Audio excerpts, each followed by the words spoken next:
My name is Isabel Reyes. I'm 29 years old. I am a size 20, and I have been my entire adult life, and I have spent approximately 0 minutes of that adult life apologizing for it. I want you to remember that sentence, because in about 40 minutes you're going to understand exactly how much it cost me to be able to say it without my voice shaking. 4 weeks ago, I received a phone call from my uncle Rafael informing me that my grandfather Ernesto Reyes, the man who built a modest but real estate empire across 3 counties in central Florida, starting with $40 and a wife he adored, had passed away at the age of 81. Quietly, in his sleep. The way he always said he wanted to go. He left behind a will, and the will, when it was finally read aloud in a dining room full of people who had known me my entire life, told me exactly what they thought I was worth, less than half of what my cousin got. A footnote where I expected a legacy. And the reason, the actual word my uncle used to my face, in front of the family, over good coffee in fine china, was indulgent. I didn't cry in that room. I want to be very clear about that, because crying is what they expected, and giving people exactly what they expect is the first mistake you make when you've decided to win. I drove home. I sat at my kitchen table, I opened my laptop. And exactly 4 weeks later, I purchased the house my aunt and uncle have rented for 19 years. The same house where they hosted that will reading. The same dining room where Raphael called me indulgent while looking at my body like it was evidence in a trial. I am their landlord now. But that's not even the part that broke them. The part that broke them came 2 weeks after that, in a sealed envelope my grandfather had been planning to send me since before he died. And by the time you finish this video, you'll understand why everyone in my family still goes quiet whenever someone says my name at dinner. Let me take you back to the beginning, to a man named Ernesto Reyes, and the 4 Sundays that changed everything, long before anyone knew they mattered. Like and subscribe, and drop your hometown in the comments. I read every single one. My grandfather came to the United States from Guadalajara in 1974 with his wife Catalina, $40 folded into his shoe, and the unshakable conviction that this country owed him nothing and that he was going to take everything it was willing to give anyway. He was not wrong. By the time my mother was a teenager, he owned a small property management company and 3 rental houses in Kissimmee. By the time I was born, the Reyes name meant something in the local Latin business community, a man of serious faith, serious work, and a handshake you didn't need notarized. Catalina died when I was 7. Pancreatic cancer, fast and merciless. My grandfather never fully recovered from that loss. I don't think anyone fully recovers from a loss like that, but he kept building the way men of his generation grieve silently and through their hands. By the time I was a teenager, the portfolio had grown to 9 properties. By the time I graduated college at 22, 14 residential rentals, 2 small commercial units, and a brokerage account that frankly none of us fully understood the size of until the day it was read aloud. He built all of it from a folding table in his garage. He never once moved into a bigger house. He used to say, in Spanish, that a man who needs a mansion to feel rich has already lost the only kind of wealth that matters. I believed him completely. I still do. Which is exactly why what happened 4 weeks ago hurt as much as it did. Because the man who taught me that lesson is also, in some technical legal sense, the man whose will told me I'd never fully be trusted with anything he built. I didn't understand the gap between those two truths yet. I would just not for a few more weeks. To understand what happened at that will reading, you need to understand the family it happened inside of. Because the Reyes family was never just a family. It was an unspoken scoring system, and everyone in it had quietly memorized their rank. My mother was Ernesto's second daughter. She fell in love with a mechanic, a gentle, hard-working man who made her genuinely embarrassingly happy for 31 years and counting. In the Reyes family, this was filed under disappointing, not cruelly, not loudly, just permanently. My grandfather's eldest son, Miguel, had married a woman named Lorena, whose family owned 3 car dealerships across 2 counties, and who wore her wealth the way some women wear perfume, applied early, reapplied often, designed to be noticed from across a room. Miguel and Lorena had 1 daughter, Valentina, 24 years old at the time of the will reading, a former regional beauty queen, a size 2, photogenic, in a way that made strangers stop her in grocery stores. She was raised in the unmistakable warmth of family approval, the kind of warmth my branch of the family had never quite been issued a coat for.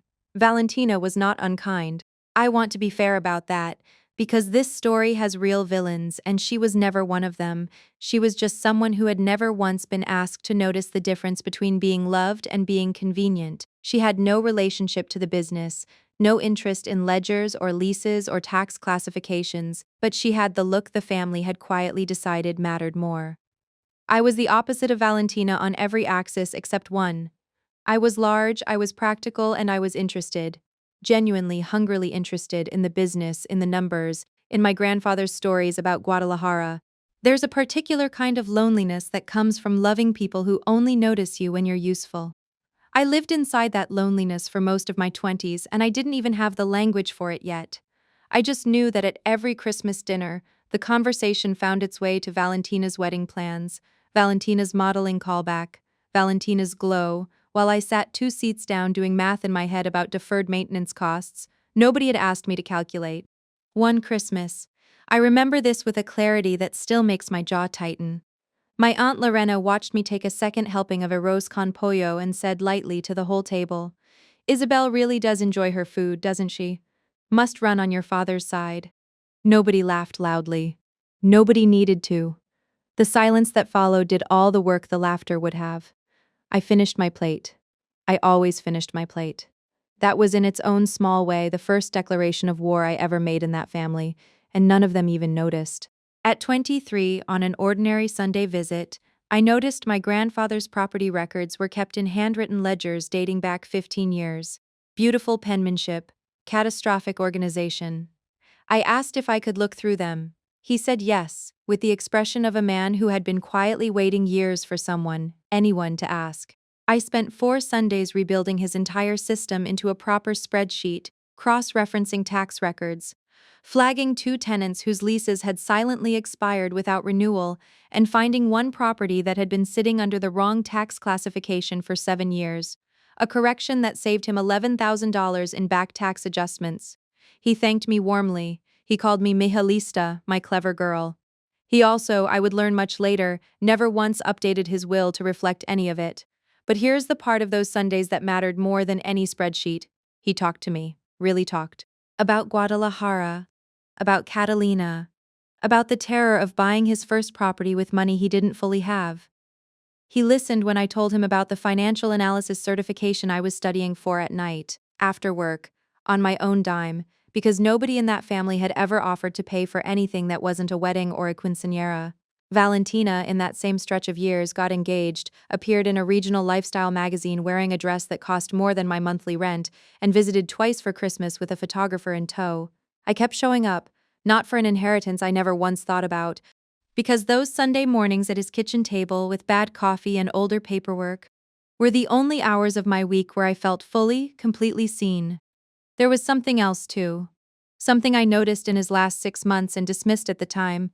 The way you dismiss things you don't yet know will matter. He'd started locking the small drawer in his office desk. He'd started taking calls from Patterson, his attorney of 20 years, more often, and stepping outside to take them. Once, when I asked what was going on, he just smiled and said, "Estoy arreglando algunas cosas, mija, cosas viejas. I'm fixing some old things." I didn't ask what things. I wish, more than almost anything else in this story, that I had. He never once mentioned the will to me. And he never once, in all those Sundays, called me indulgent to my face.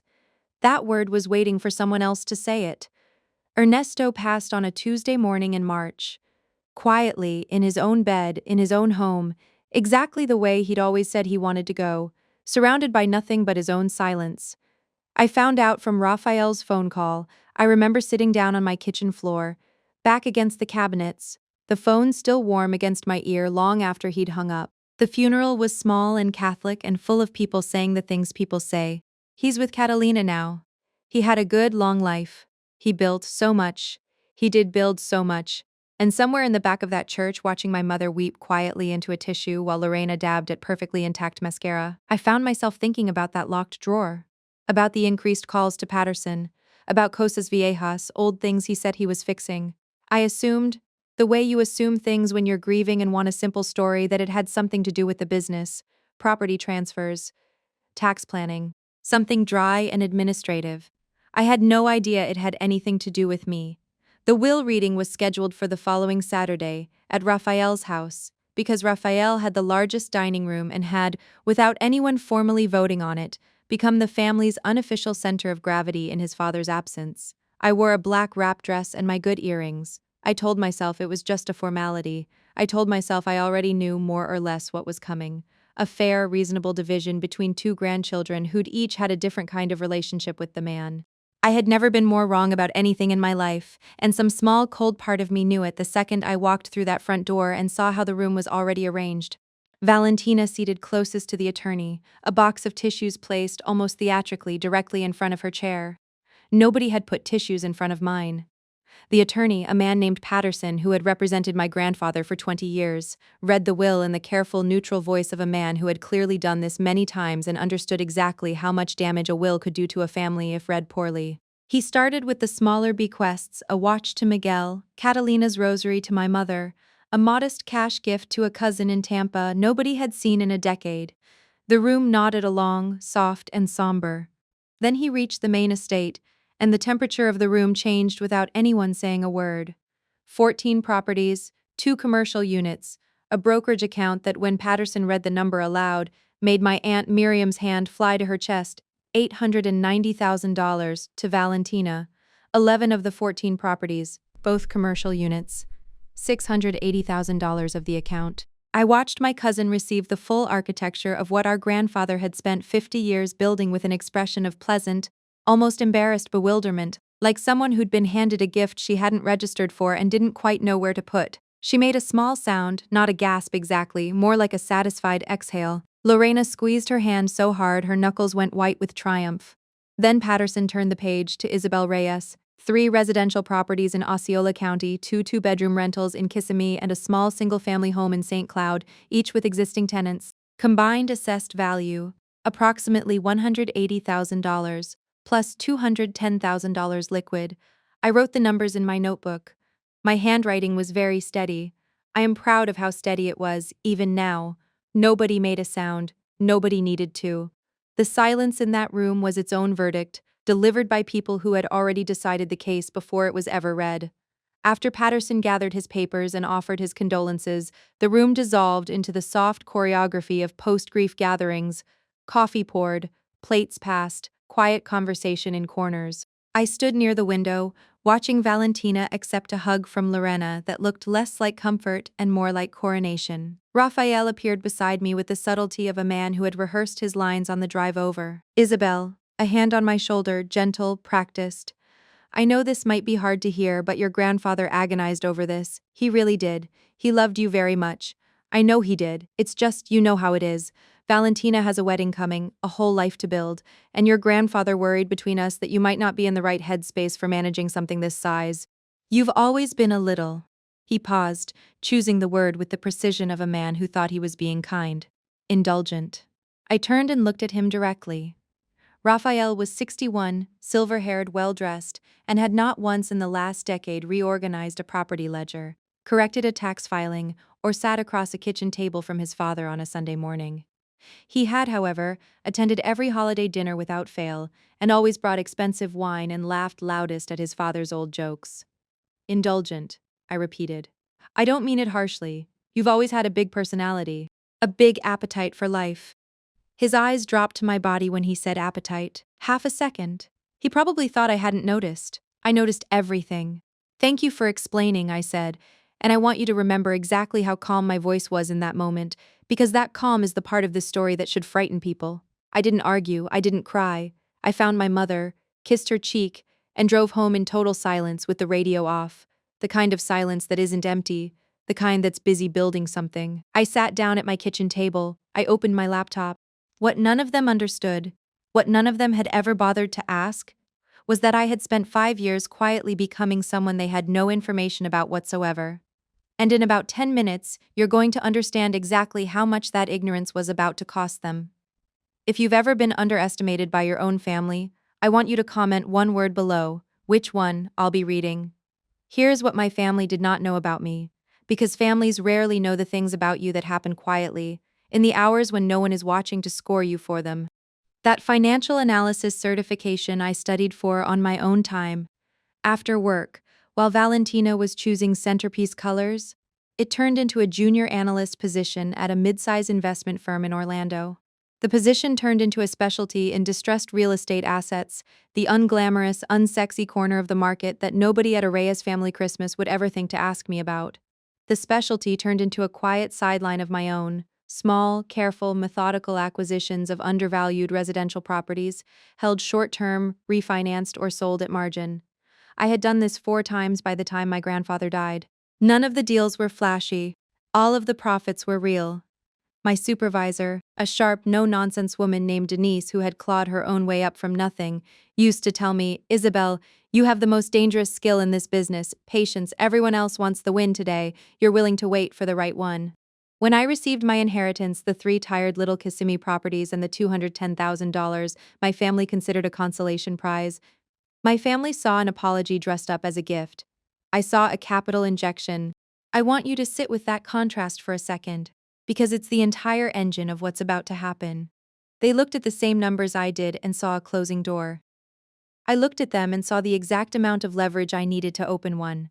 I spent 2 days reviewing every property within a 15-mile radius of Raphael's house, looking for one very specific profile, a long-term owner, aging out of active management, with a reliable, low-turnover tenant, exactly the kind of property a flipper would ignore and a patient buyer would treasure. And then I found him. A retired contractor named Buford Hess, 74 years old, living quietly in Tallahassee, who had owned a modest house in Lake Nona for over 2 decades and had it listed quietly off the main market for $415,000 because he wanted a clean, fast, no-fuss sale. The house Raphael and my Aunt Miriam had rented for 19 years. I sat there staring at the listing for a long time before I called. Not because I was afraid, because some decisions, once you make them, can't be unmade, and I wanted to be completely sure I wasn't doing this out of spite. I wasn't. I checked myself on that, honestly, more than once. This wasn't about punishing Raphael. It was about something quieter and I think more dangerous. It was about making absolutely certain that the next time someone in my family looked at me, they would have to look up. I called Buford on a Tuesday morning. He was blunt, practical, exactly the kind of seller I knew how to work with, a man who valued a clean deal over a competitive bidding war. By Wednesday, we had a verbal agreement. By Thursday, my attorney had the purchase contract drafted. There was one heart-stopping moment in the middle of that week, a moment I haven't told anyone outside this video. Buford mentioned, almost casually, that a local investor had called him the day before asking about the same property, offering close to asking price in cash. My stomach dropped. I remember sitting in my car in a grocery store parking lot, gripping the steering wheel, doing math in my head faster than I've ever done it in my life. I called him back within the hour and made my offer firm, with a faster closing timeline and a clause covering his closing costs. It was a risk. It ate further into my margin than I was comfortable with. He took it. The other investor never called back. I used $185,000 from my inheritance as the down payment and refinanced one of the Kissimmee properties to cover the rest. The deed transferred on a quiet Monday morning, with no ceremony at all. Just a notary, a stack of paper, and the strange, hollow feeling of holding something enormous in your hands while the world outside keeps moving like nothing happened. I waited exactly 1 week. Then I sent the letter. Dear Mr. and Mrs. Raphael Reyes, I am writing to introduce myself as the new owner of the property located at address. Your current lease terms will remain in effect through their existing end date. At the time of renewal, I will be in touch regarding the new lease agreement. If you have any questions, please feel free to contact me directly. Warm regards, Isabel Reyes. I sent it certified mail. Signature required. I wanted there to be a piece of paper somewhere with Raphael's own handwriting confirming he'd received it. Proof, in ink, that this had truly happened. I checked the tracking number every morning for 6 days. On the 7th it showed delivered, 11:42 a.m. I made myself a cup of coffee, sat by my window, and waited for my phone to ring. I didn't have to wait long. My phone rang at 2:14 in the afternoon. Raphael. I let it ring twice before answering, not out of cruelty, out of discipline. I needed my voice to be steady before I let him hear it. Isabel. His voice was nothing like the soft, patronizing tone from the will reading. It was thin, almost cracking. Raphael. Hi. I received a letter today. I know, I sent it. You bought this house? Our house? Yes. How did you even? This wasn't on the open market. It was a private listing. I did what I do, Raphael. I looked, I evaluated, I acquired. A long, ragged pause. I could hear my Aunt Miriam in the background, asking something I couldn't make out, her voice rising in pitch. We've lived here for 19 years, Raphael said, and for the first time since I'd known him, he sounded genuinely afraid. I know.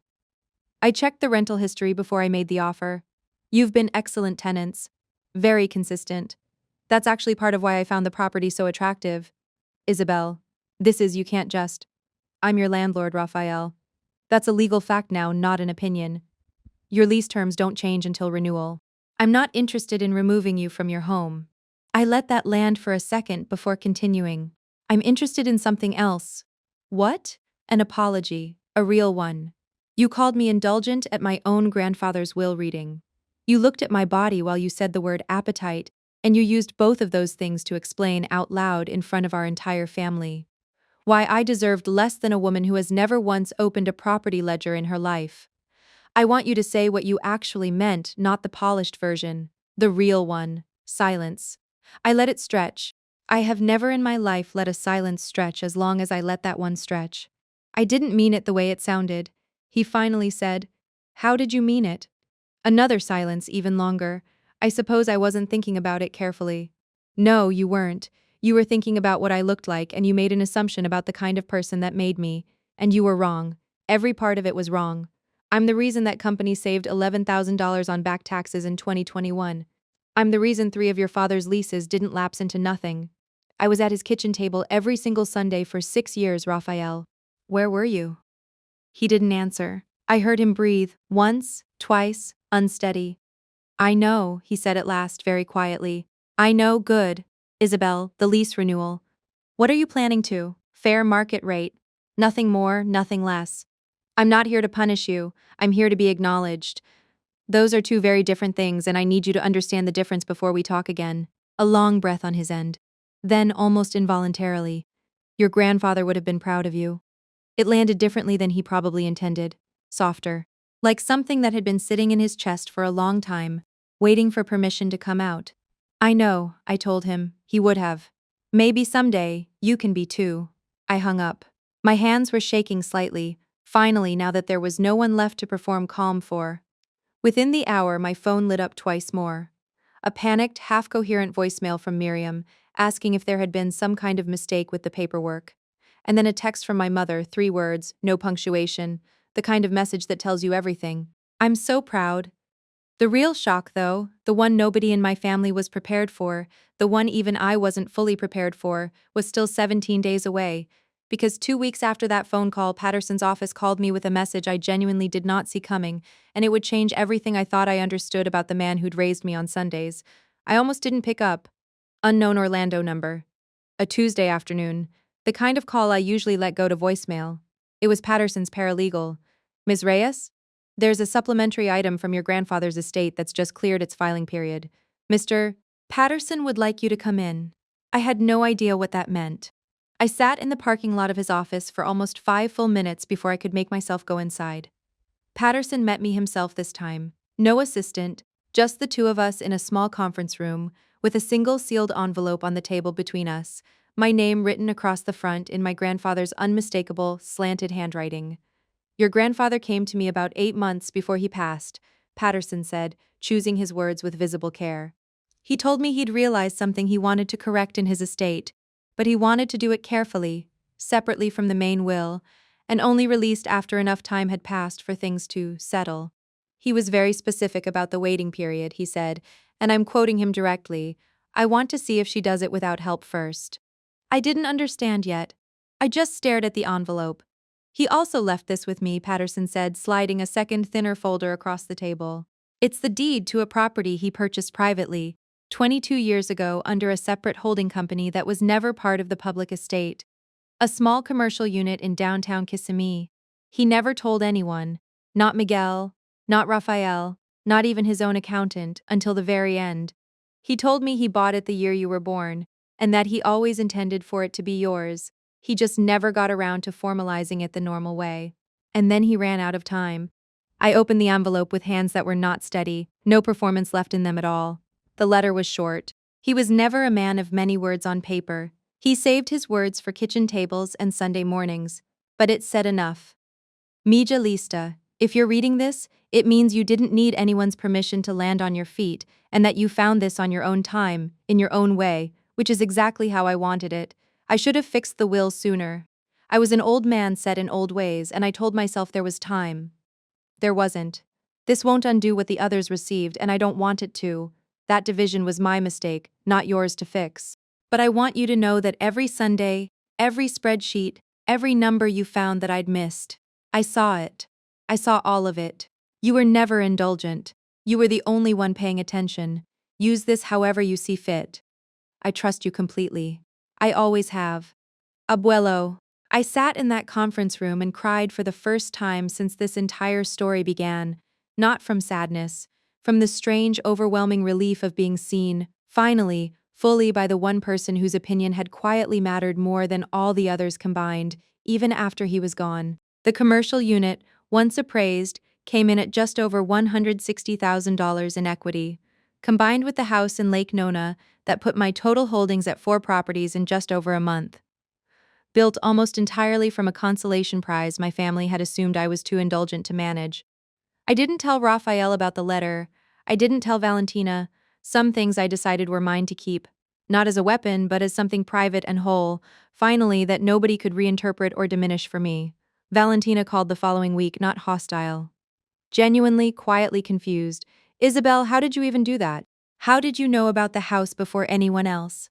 I told her plainly. About the private listings, the analysis, the process, leaving out the letter, leaving out the commercial unit, keeping that part mine. She listened the entire way through, without interrupting once, which frankly surprised me. At the end, she said something I genuinely did not expect. I didn't know you did all that for Abuelo. The ledgers, the Sundays, nobody ever told me, nobody asked, I said, and I never made it loud enough for anyone to notice without asking. A long pause.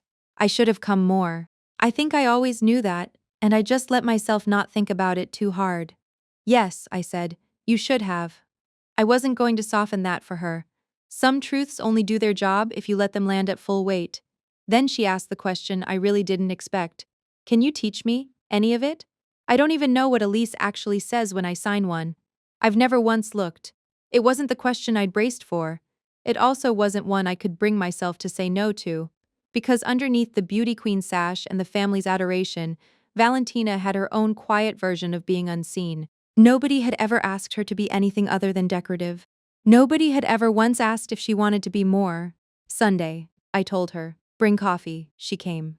I taught her how to read a lease, how to evaluate assessed value against market value, how to spot a tax classification error hiding in plain sight. We sat at my kitchen table, not my grandfather's mine, the one I'd built this entire second act at, and drank bad coffee on purpose because some traditions deserve to continue even when the man who started them is gone.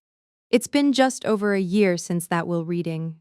I now own 5 properties, the original 3 from my inheritance, the Lake Nona house, and the commercial unit my grandfather quietly set aside for me before any of us knew to ask.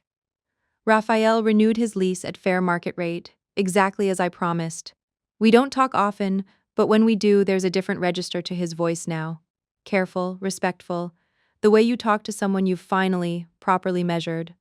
Last Christmas, for the first time in my adult life, nobody commented on my plate. Valentina now manages 2 of her own small rental units, ones she bought herself, with her own savings, after 8 months of Sunday mornings at my table. She still gets recognized in grocery stores. She just also now knows exactly what a deferred maintenance clause means, and there's a kind of pride in her voice when she says it that has nothing to do with being looked at. My mother tells everyone who'll listen that I'm just like my father, meaning the mechanic, the man the family once filed away as a category error, the man who built something real with his own 2 hands and never once needed anyone else's permission to call it a life. The inheritance was never what I deserved. It was, in the end, barely a quarter of the real story. What I built from it, and what my grandfather quietly, in his own slow and imperfect way, made sure followed it, was worth far more than either number on that will. Size 20, 5 properties, 1 letter from a man who saw me when nobody else bothered to look. Not indulgent, deliberate. There's a difference, and I will spend the rest of my life making sure everyone who ever doubted me understands exactly what it is.